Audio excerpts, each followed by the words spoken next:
Terry.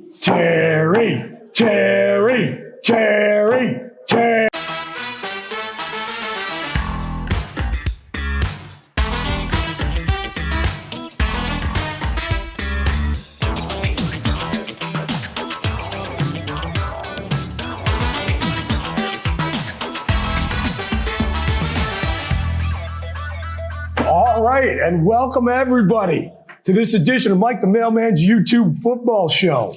We are here at Happy Valley Live, although it maybe doesn't look like it because we're in another part of this multifaceted facility, Mike, where we've normally been filming, guys. I got a nice surprise party going on for the Nittany Lions right now. That's celebrating a good career for the symbol of our best. So here we are.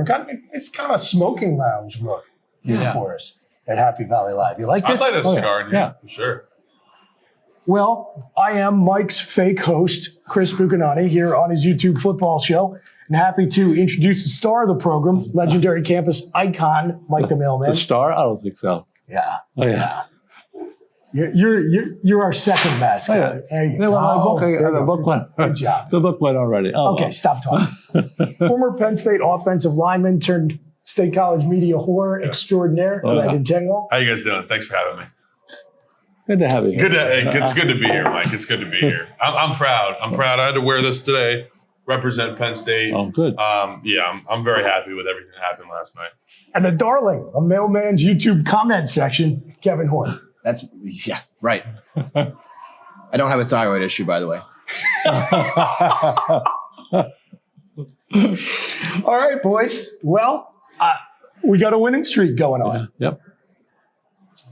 We've beat the previously two worst teams in the Big Ten. We're ready to go. Well, after having lost to two of the worst teams. Correct, right. Which became no longer then. It's good that we have a real leader. Mm-hmm. So yes, we are going to get into that for sure. Good. But I want to talk a little bit about that game. I want to talk about that offense. And I want to talk about Kaytron Allen. Now, we got a whole segment devoted to him coming up in the next bar. But just the one thing I think, guys, we've been talking a lot about how the team has improved week over week under Terry Smith's leadership. What I loved about especially the last 2 weeks, and yes, caveat, I understand we're beating Michigan State and Nebraska, who's not very good. Michigan State stinks. The offense looked like what I was expecting the Penn State offense to look like all season long, which was pretty much just take the Michigan 2023 playbook and run it. Yeah, that was fun to watch. Offensive line far and away had their best game of the season. The tight ends, too, that I thought have struggled at times. They're blocking guys downfield. Ioane buried someone in like the third row of the stands, just drove them all the way to the sideline. I mean, it was a fire. There was definitely a fire lit under this team. And they were playing for something, even though there's nothing really left. And that's what I think is most impressive about what Terry has these guys doing and the players themselves to be able to take that on and say, hey, I'm not going to quit. I'm not going to check out. I might be going elsewhere for money next year. I might be going to the NFL, but I'm going to finish this thing off right. So, and this team definitely has my respect. Well, you can't quantify fire, and this is what makes me sort of the jerk of the show and like the darling of the comment section. So you can't quantify playing harder or fire, all that. But what you can quantify is the fact that Penn State ran the ball 32 times with running backs against Michigan State, right? What you can quantify is the team since Terry Smith took over, compared to the 6 games that he wasn't coaching, is that the running backs run the ball much more than they did prior. And every single game, we're getting less gimmicky and more ground and pound, more real football, right? So I'm not privy to the conversations that Terry Smith and Andy Kotelnicki have had in private, but it was very clear that the previous coach, the last guy, we'll call him, if he's going to call us that, was not willing to overrule his offensive coordinator on anything. I'm not saying in game, but like leading up to the game. It's very clear this offense is different than it was, not just because of how they're playing, but what they're running. And so at the very least, I'm grateful for Terry Smith to say, yeah, I mean, these guys can't stop the run, so let's not run a triple reverse flea flicker with Liam Clifford. Let's just hand the ball to the best player on the team and have him run forward. Well, fun fact, Kaytron Allen, Liam Clifford cemented in history for being the guy that handed the ball off to Kaytron Allen to where he got the record. So Liam Clifford was at quarterback when Kaytron Allen got the all-time rushing record. If I said those words before the season, I don't know what the hell you're thinking, but something went wrong. Something wrong, definitely. So when Liam Clifford goes in the College Football Hall of Fame, I bet he'll have Katron there so they can relive that moment together. I like that. Yes. again, just to reiterate the point, I know we beat Michigan State and Nebraska. We almost knocked off Indiana as well. We played really hard against them. And we looked like warmed over dog crap in 3 non-conference wins, Mike, that had all of us really starting to get a little nervous about what this team was, number one. And number 2, we lost on the road at UCLA and at home to Northwestern. Showed no fight at all. I feel, and I'm curious about your opinion on this, Mike, first, and I'll put it to the rest of the panel. If the team that showed up against Nebraska last night had played the entire season, we have what? 1 loss at Ohio State? That's it. You're right. You buying that? Yeah, I am. It seemed like the team not only want to play for Terry, they want to play. They also want to win for him. I mean, at the end of the game last night, everyone was gathered around the coach like I've never seen in a long time. I haven't seen it in a long time. These players love him, and they want to. They want him. I know they want him to stay, but who knows? We'll see. For those of you who bothered to show up, it was a great atmosphere inside. Oh, it was Stadium. great. It was a good time. What do you think? 1 loss if the team plays like they did against Nebraska? Yeah. Terry Smith was maybe at the helm, I guess. Yeah, because we had this inability for our pass guy to control his coordinators and try to do what a head coach needs to do. Yeah. And that is if things are going wrong and your coordinator cannot help themselves, whether that be Knowles getting way too complex or Kotelnicki has this itch that he just has to just scratch of just these ridiculous trick plays. And Terry Smith, it took him a little bit, but got everything settled and said, Knowles, we're gonna calm this down. We implemented the prowler package that was a Manny Diaz thing. And we're gonna make this more simple for the defense to grasp. And Andy Kotelnicki just stopped being stupid, basically, and calling plays where we just don't need that to happen and throw the ball down the field. And you see what happens when you throw the football down the field and you getting Kobe Howard involved early. And it was fun. It felt like we had, for the first time, and Michigan State was good at times, but last night was the first time we had a functional offense where it was like, this is what other fans get to experience. It's like watching this type of offense. This is fantastic. So yes, I do think we'd have 1 or 2 losses if it was being coached this way the entire time. But lack of institutional control by the last guy. Sorry. And it also shows we have nothing to lose, really, in Terry Smith's case. Where you're willing to go in there and lay the hammer down. Ethan Runkmeyer, more than 15 yards per attempt against Michigan State. That's like doubled our average, right? How many games do you see Drew Aller with like a 50% completion percentage and like 7.5 yards per attempt? Like every game. And Gronk was 11 for 12 with more than 15 yards per attempt. It was the first game where there was really truly a functional offense. And what went into that? I don't know. Clearly, it was not Anthony Kotelnicki left to his own devices. Like Andy Kotelnicki left to his own devices. It clearly wasn't that. Something had to have happened. And there's been implications in press conferences when Terry's talking about how he's going to get it fixed and it's his job and it's his team. Quote, it's my locker room, right? Yeah. The guy knows how to play the hits. Certainly, he gives a better halftime speech than James Franklin ever has, and a better postgame speech based on the clips that have been posted. So okay, so let's do it. Let's get to the 800-pound gorilla. And that's that Penn State still has a coaching search going on.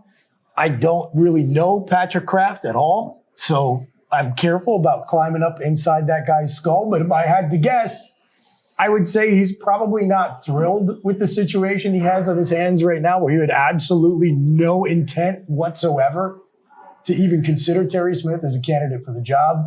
And now there is a groundswell of support for it, almost to the point like he's going to look like a little bit of an asshole if he hires somebody people aren't enthusiastic about it instead. Yeah, he's in a tough place because not only do people, and especially people with money, which are the most important people to Pat Kraft, want Terry Smith to be the next head coach, even if you do hire this next guy, and let's say Terry says, I want to be a cornerback coach. I love coaching ball. That's what I'm going to do. And whoever you bring in says, I already have a cornerback coach. And Terry says, well, I'm not going to do, everybody's saying GM, and he's not going to be a GM.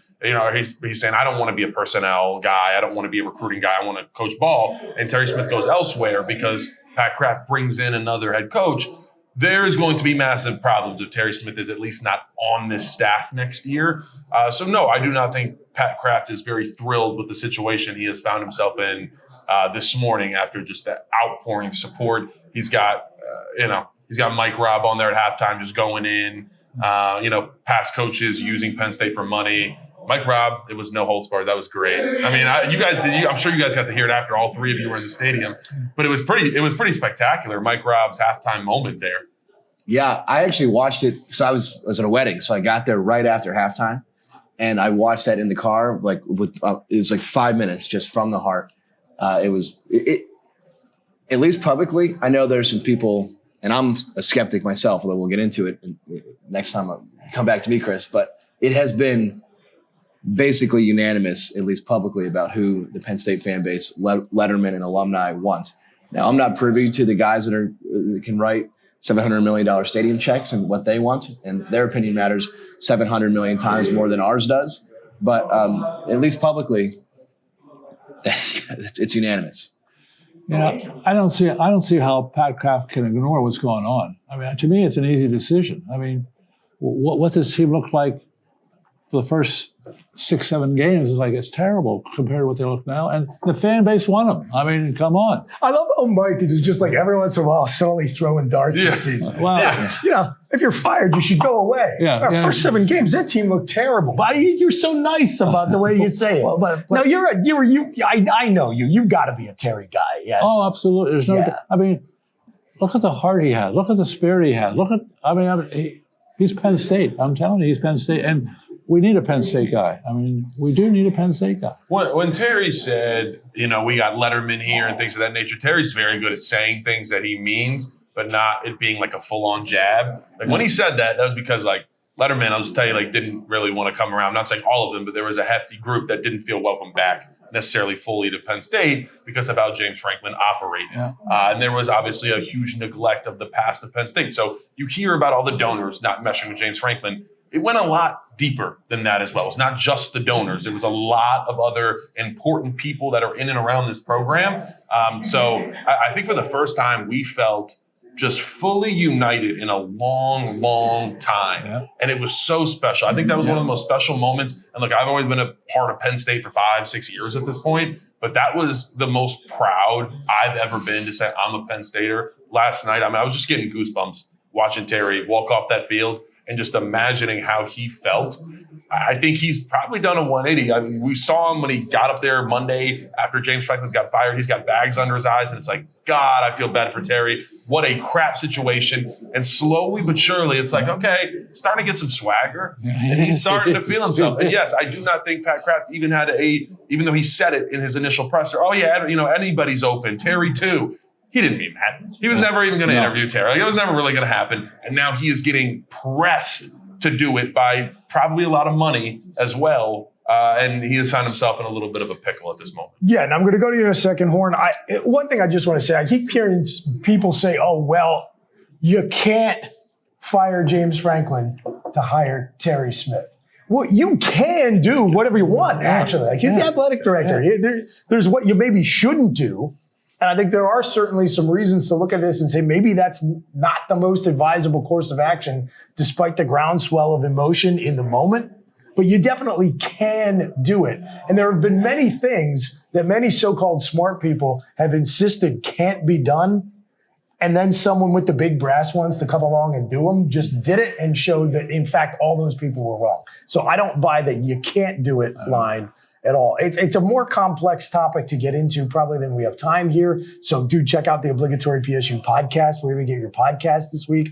And Landon's tapping me and said, hey, make sure you tell everybody to go watch our talk on your YouTube channel. No, that was going to say, I was going to ask, can I come on the podcast this week? Because I have things I want to say. Oh, absolutely. Explicity, like bad words that I can't put on here. Yeah. So I'm going to be on the podcast. Okay. You realize we record right after you do your call-in show, so you're going to be making content all day. That's all I do. Anyways. Okay. Content horse in college, as you guys know. Double usually brings a full bottle of Michter's to the podcast. So it'll be good. Get it wherever you get your fine podcast.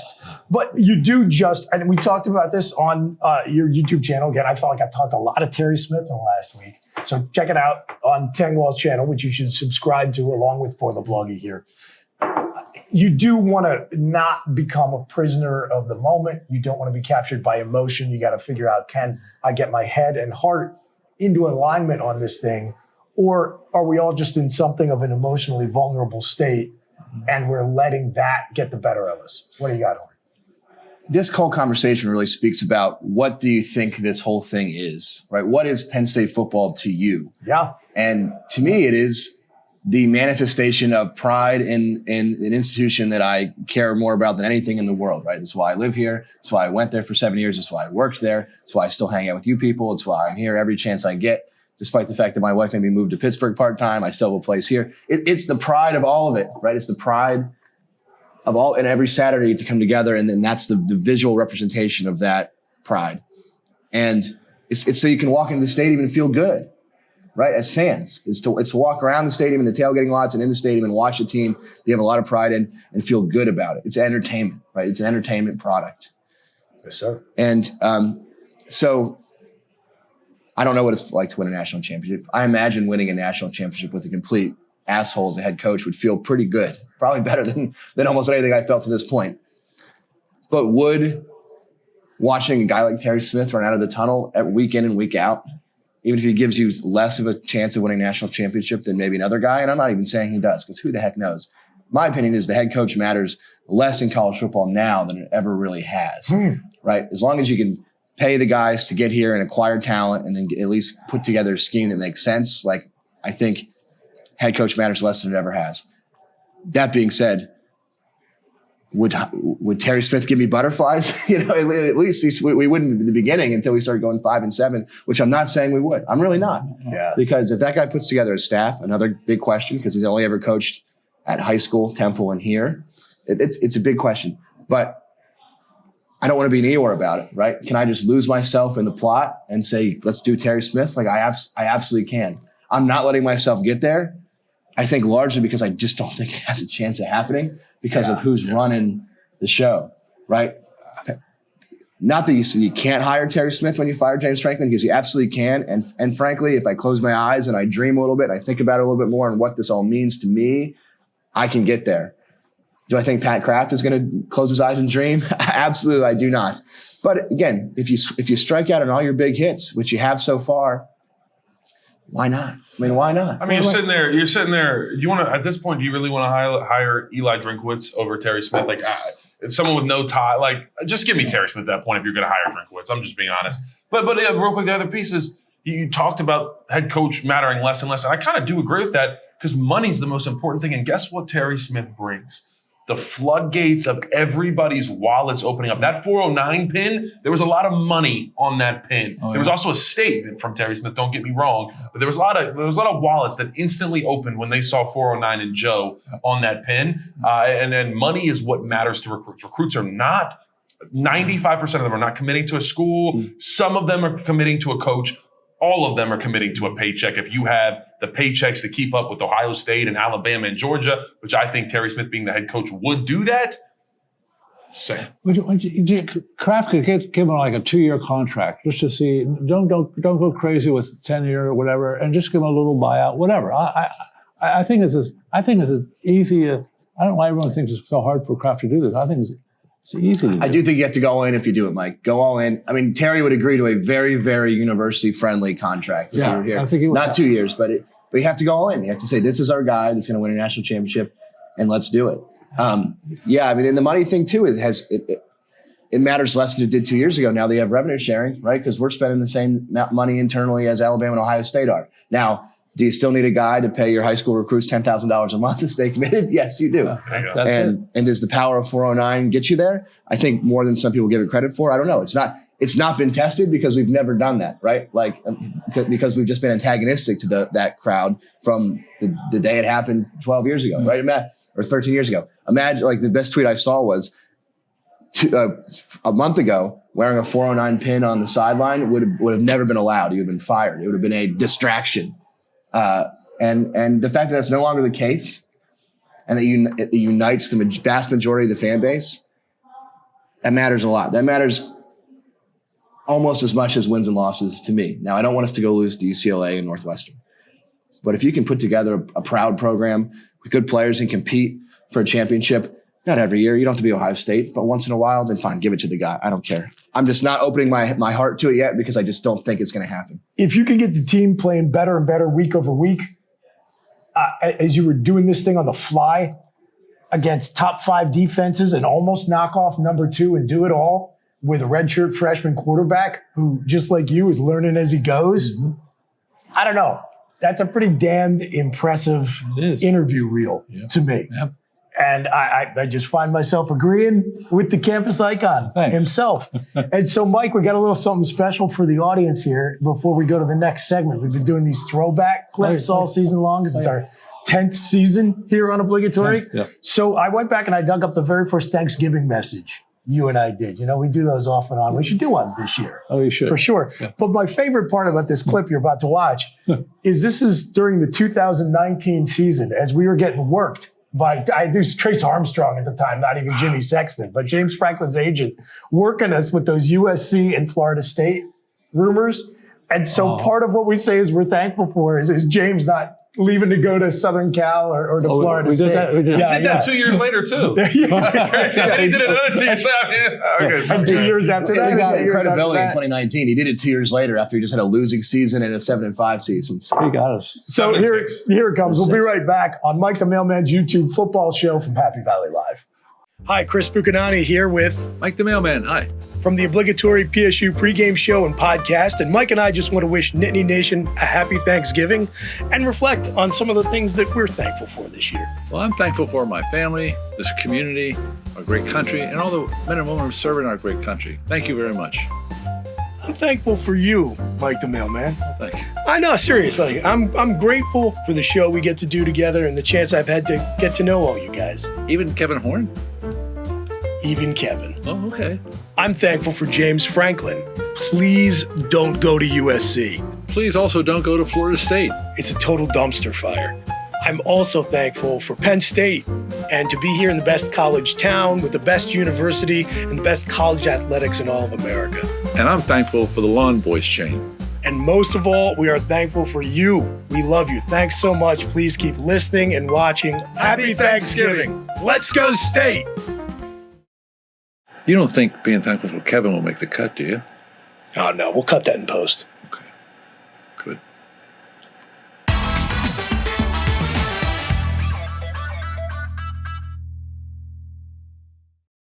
The Obligatory PSU Pregame Show is brought to you by Gold Hen Bloody Mary Mix. Get your bottle today by going to goldhenllc.com. Use the promo code Mailman to get 10% off your order. That's me, the Mailman. That's great. Thanks. We're back here at Happy Valley Live. It's the Obligatory PSU Pregame Show, a.k.a. Mike the Mailman's YouTube football show. Happy to have you along with us on the chaotic ride of Penn State's 2025 football season. It is Rutgers week. It is Thanksgiving week. Right. So we're thankful for all of you out there in the audience, as you just heard from our throwback content from this past week. Those are fun. We'll definitely do one for this week. I do just want to take, as I said, this segment to appreciate a dude, and really both Nick Singleton and Kaytron Allen, but Kaytron Allen especially, just epitomizes to me everything that you do love about Penn State football, Kev, even in this era where it feels more and more transactional and less like a thing you want to get emotionally involved in. Just the attitude that guy has off the field and the way he runs on it, and the fact that he and Nick have handled this splitting of the carries for their whole career with such class. Yeah. And we talked about it last week, the difference they made when they stepped on campus as true freshmen, just completely transformed the rushing attack of Penn State. It meant a lot to me that he got to get that record in front of the home fans. It did, yeah. They tried to get it for him, right? They wanted to do it here instead of Piscataway. Oh, yeah. And I made it just in time into the game to watch it happen. If Let's Talk Penn State says that they saw it, they didn't, because they were leaving as I was coming. So they left early, by the way, our sister podcast. I thought I was a sister podcast. No. You're below that. Cousin podcast? But Kaytron is an interesting character in the sense of, like, you can definitely tell he's interesting and fun. Landon can probably attest to that. Like when he was a freshman and the coaching staff and the players were like talking about the season, and they're just like, oh yeah, and so Fat's going to do this. And we're like, who, what, who? Oh, no, he likes to be called Fat. That's what his name is. Like, you didn't call him Katron once, probably. Fat. The whole time, which is amazing. His nickname was Fat or Fat Man, which is, that tells you all you need to know about a person. Yep. But it wasn't like, I can't even think of a single quote of any interview he's ever done where I'm like, oh, that's very interesting. Right? He's just like a guy that went about his business. He didn't really do media, and when he did, it was boring, and he just like ran the ball hard. And he did it with another guy who he was in the shadows to begin with, right? Nick Singleton, Yes. Kaytron Allen. Singleton's their freshman year, Singleton was the way better back in almost every way that you can play football. Singleton was the better back. And then Kaytron improved and Singleton regressed slightly from the freshman year. And then it's been just sort of this horse race ever since until you get to this year where Kaytron's clearly the better back, although Nick has been playing well lately. And I don't want to besmirch he's still on the stairs at the student bookstore, right? I don't want to besmirch his career. But, Kaytron, and ironically, he did it sort of like the guy he passed, Evan Royster, did, which was like not very quotable, just ground and here's the ball, run. And not Saquon Barkley hurdles, not the explosives, not like the Journey Brown, like great quotes, just like I'm going to play football. And so I appreciate him for that, especially this year when there's not a whole lot else to root for. You still had that record in your back pocket, and I was glad that he got it. I remember meeting Katron for the first time, and he didn't talk at all, and it went on and on. It was like spring ball because he early enrolled, and I remember talking to him more. And I was like, hey, Fat, like, what do you like to do? And I swear to God, he was like a Marshawn Lynch. He was like, I like to run through motherfucker's face. I swear to God. And I think he was trying to be like a little funny with me because he was like, man, that's what he said. I was like, holy shit. I want to block for that guy. Oh, yeah, I never told that story. I was like, I want to block. Because like Nick is also quiet, Singleton, but he's like very proper, very nice. Like Fat will kind of just like still say what he's thinking even though he doesn't talk. And I mean, they're awesome. They're best friends. They live together, and I'm happy for both of them. But obviously, Kaytron deserves this. He was the most talented runner I've ever blocked for from a standpoint of like seeing holes before they open. Right. We'd be watching tape because Jawn Sider would always make sure that we watch tape with the running backs. And like sometimes it would be amazing how you could see him seeing a hole almost open and wait, press it, and then boom, and cut.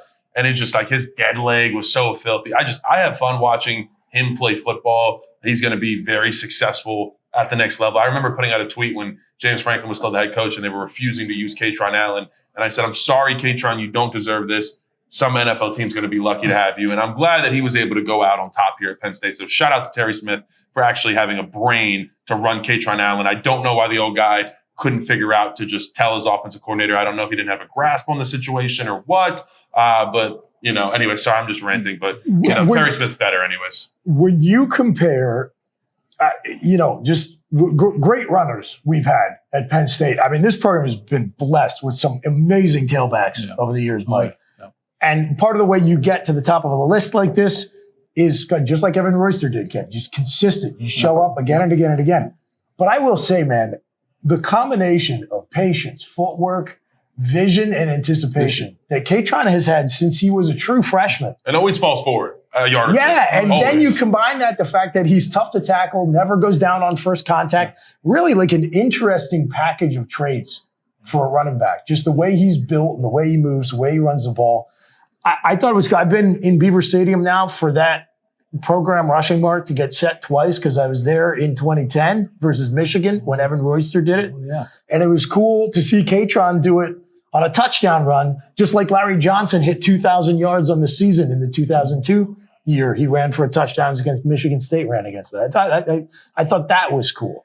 Kevin, we were out at Purdue the first couple of years ago. They were Penn State's first game. I was in line getting in the stadium, and his mom was standing behind me. We were talking about it. He said, I'm so nervous my son's going to play tonight. And she was just like a concerned parent, which I thought was really cool. Yeah, the one I've met his mom too. The one piece of NIL thing that I've ever bought was a Fat Man T-shirt. Oh yeah, and I wore it to a game once, and Katron's mom's walking by, and you can just—I don't mean this any kind of way. You can just kind of tell she's Katron's mom just looking at her face. Oh, yeah. And that's my baby. She points at me. I'm like, I'm not, but yeah, I get it now. So they seem like a real fun bunch. Oh yeah, it's increasingly harder, these school records, right, to break them because of college football these days, right?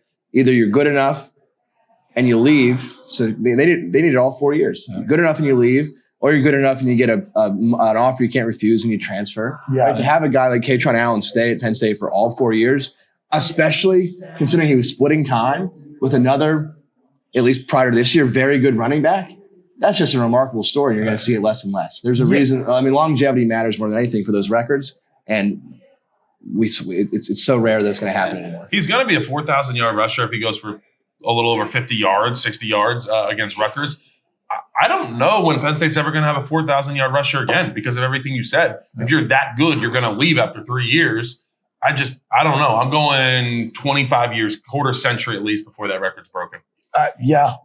Just think he would have had 5,000 if he would have stayed. If you didn't get hurt, if you were blocking. Oh, if I was blocking? Oh, absolutely. Thanks. Thank you so much. I appreciate it. That means a lot, man. That was good. That's what he does. Feed my ego. Yeah.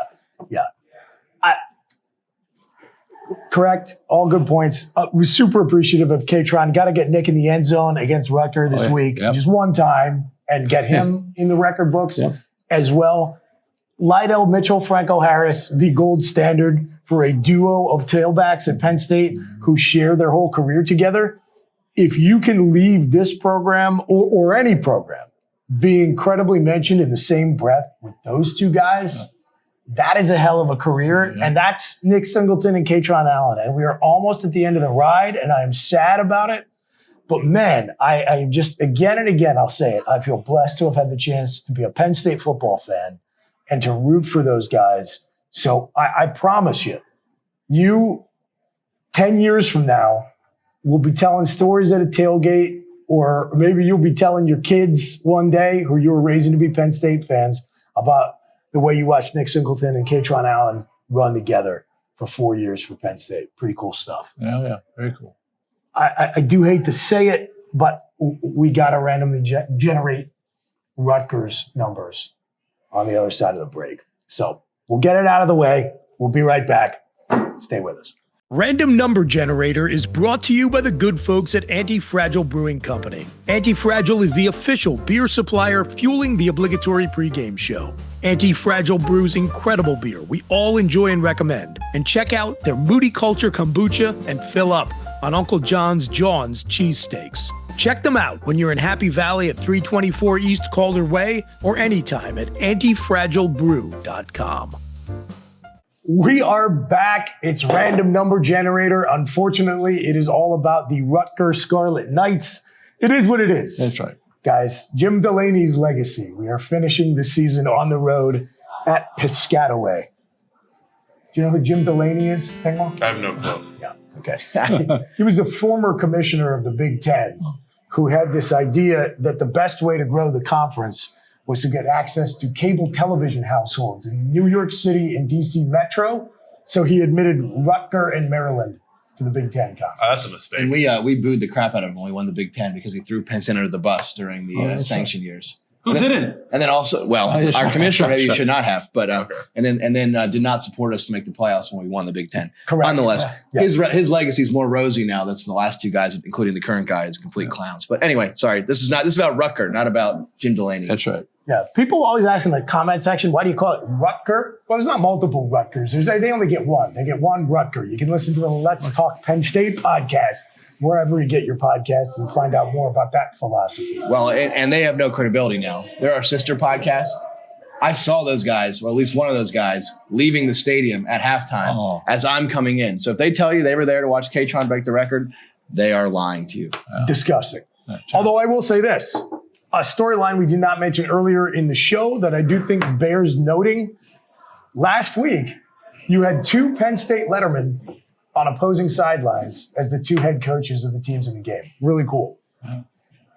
Doesn't happen very often. Hardly at all. I think, at least the modern era of college football, it's never occurred before. And so for the second week, we have a matchup of former Penn State guys, former ties to Paterno, former Penn State assistants, because even though Greg Schiano is not an alum of Penn State, he went to Bucknell, he was on Joe Paterno's staff. In fact, I think he was coaching when Terry Smith was playing. So kind of a cool little angle on this game. Certainly more interesting than the football itself. And he'll always remember Penn State because we cost him the Tennessee job. Why is that funny? I don't have any reference on that. Oh, God. No referencing on this at all. Look it up. Okay, you can just look up. Yeah. I'll look it up. I don't want to get into it and get the video demonetized. I'm just filibustering these old Jim Delaney, Greg Schiano stories to avoid talking about Rutgers. Yeah, so certainly the first thing we should note about Rutgers is they've got your buddy, Kev, former Nittany Lion Cam Miller. Cam Miller, one of the biggest losers of all time. Fell down in the Orange Bowl and cost me personally the chance to watch Penn State lose to Ohio State in the national championship game. Did he ever apologize to you? He never has apologized to me. terrible. I don't know if Landon can text him and get that apology, but Out the door without so much as that's terrible. one of the worst plays in Penn State history, to be followed by the worst play in Penn State history, which was the interception. But nonetheless, kind of like the last guy out the door without so much as a thank you to the fans. Disgusting. That's a good one. They also have our former offensive coordinator, Kirk Shiraka. Spent 1 year, basically had a cup of coffee, most of it on Zoom because it was during 2020 with Penn State. Went back to PJ Fleck in Minnesota for a little while. PJ was not a big fan, let him go. And now he's been with Greg Schiano. So we're going to go back up against a former Penn State offensive coordinator this weekend also. I feel bad I hated Kirk Strock at the time because he was terrible, but every offensive coordinator that comes to James Franklin ends up being terrible. So in that sense, I actually feel bad for him. Like that. Moorhead's the only one that survived. Right. And that was in the beginning before he was so fickle. But, his trajectory, he was in Minnesota. They're doing well. Like he could have gotten to most places offensive coordinator job, and he chooses us, and then we just ruin him. And now he's coaching in Piscataway in front of 10,000 people on 2 days after Thanksgiving. I think part of the reason we took him away was, when they knocked us off in 2019, I do have to just, it takes us away from talking about Rutgers for a second. But excellent. I've talked about this one, the PI that was thrown, I believe, on KJ Hamler in that 2019 Minnesota game. I told this story. I think I told you this personally, but I met the ref that threw that PI, and he had a personal vendetta against James Franklin. He's like, which is hard to believe. It's hard to believe that anybody would have that. But I remember I was at my high school at Good Counsel, and the ref came up to me. I'm wearing a Penn State shirt. He's like, "You play at Penn State?" I'm like, "Oh no, I'm committed there." And he's like, "Oh, you saw that flag this year, against Minnesota? You remember that PI?" He's like, "I threw it." He's like, "Text James Franklin, let him know." And I'm like, "Wait a second." I'm like, "Whoa." I'm like, "What's going on?" And by the way, why is a ref that is reffing the Big Ten also reffing AAU basketball in Maryland? That's my other question about this. We have a lot of things that need to be answered, but just so you know, that game would have changed the trajectory of Penn State football. At least 50% of this panel was psychologically scarred. Yeah, so the ref was very call happy. Call the FBI. Oh, yeah. Somebody. Call the FBI. Shout out Raymond, though, for sure. All right. Okay. Let's do it. It's Thanksgiving. I got to get everybody out of here. Randomly generate. I think I like Penn State to win by 13 to 15 points, and then they will go bowl eligible, and I think they're going to get a really good bowl matchup. A 6-6 Penn State team, bowl people will want Penn State to play somebody. Absolutely. Yeah, bowl eligible Penn State is solid gold. If you got one of those crappy bowls and you can get the Nittany Lions, you grab them up. Yeah. And I'm going to randomly generate. We'll just go right down the line. I got the Nittany Lions winning this one convincingly. They're playing great football. They've got better talent, and they are playing like it. Penn State wins 31-13. Okay. They get to bowl eligibility. Nick Singleton gets in the end zone and becomes our all-time leader in rushing touchdowns. And maybe we get a pinstripe bowl that pits Clemson versus Penn State. We can have a preseason fraud bowl in late December. Yeah. What do you got, Tengwall? 35-10. Kaytron Allen continues to run through an MFer's face, as I said, that he likes to do. He's going to do his, patented, kick move there. I always kind of slightly worried for the guy in the end zone. The one against Nebraska, he was up on it. He perfectly measured the length of Kaytron Allen's leg, where he was up on it. He got the cleat right up in there. And it was impressive. So I think we continue to roll. Terry Smith continues to show why he is a better coach than the last guy. And yes, 35-10. I was going to say 35-10. They're never going to believe me. I'm going to go 34-10, and we're going to have another Ryan Barker mixed extra point. Why not? There we go. Excellent. Whipping around at Piscataway. But Rutgers isn't that bad. I mean, they're the top half of the offense. Yeah. They're better than the usual Rutgers disaster, which we don't need to get into Rutgers. Who cares? But it'll be fun. We're going to get another record and 4,000 yards and get bowl eligible, and hopefully not Clemson. Hopefully Pitt. Hopefully Pitt loses Miami. Yes. They know that could be. Pitt doesn't travel. They know that, so they get the bottom of the barrel for bowls. That'd be nice to play them in the Pinstripe Bowl. Okay. The battle for bowl eligibility. Yep. Lions win it. Scarlet Knights do not. We hope all of you out there in the listening audience have a safe, terrific Thanksgiving. We're so grateful for you and grateful for you being along with us throughout the ride of this season. Thankful for our sponsors, good folks at Gold Hen, who have everything on sale this week for Black Friday. So unfortunately, you can still save 10% if you're willing to use the promo code Mailman, which of course we all hope you won't, but you can save yourself 10%. I want to thank the folks at the Antifragile Brewing Company. When you're in town, go get yourself an Uncle John's cheesesteak. And of course, last but not least, the great team here at Happy Valley Live, just one of the coolest new spots here in State College. Things are looking up. Mm-hmm. We are going to be back, whether or not Penn State is bowl eligible, but I think they will be. We'll be talking new coach. It'll be good stuff. Pat, buddy, claim the 1994 national championship and then go hire Terry Smith. Not necessarily in that order. Until we talk to you next, folks, take care of yourselves and each other.